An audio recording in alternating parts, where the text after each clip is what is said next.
Hi, I'm Dr. Eric Mazer. Today's Ask the Expert question is, why is it important to learn CPR? We have two experts on the set. We have Jim Brubaker, who's head of EMS at Norwalk Hospital, and Nadine Dodson, who is the head CPR instructor. So Nadine, why bother? Well, that's a good question.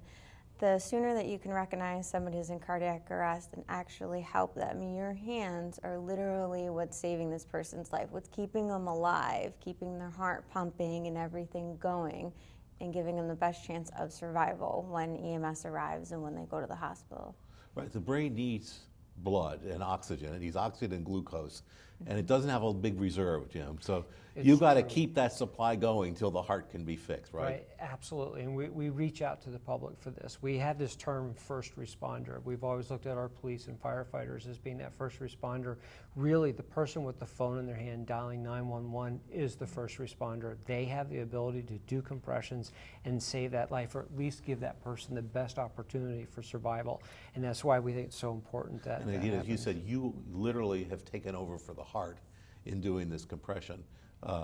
There's not a lot of time. What is it, 4 minutes before the brain starts to die? It's not a lot of time. Irreversible. Before you have irreversible brain damage. Right. And that's what the body does. You're not curing, maybe we should point out, you're not curing the heart problem. You're literally keeping the person alive, right? Right.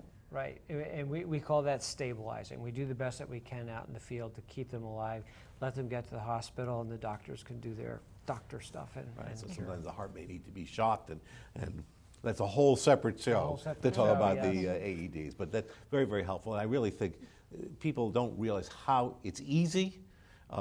It's hard to hurt somebody. I mean, you'd hurt their ribs, but it's hard to hurt them, and you really save lives. This is really such an important thing to learn. And it can happen to any one of us, anywhere. So if you're at home, please email your questions and comments to healthtalk@wchn.org. We'd love to hear from you. And thanks so much for watching Learn CPR.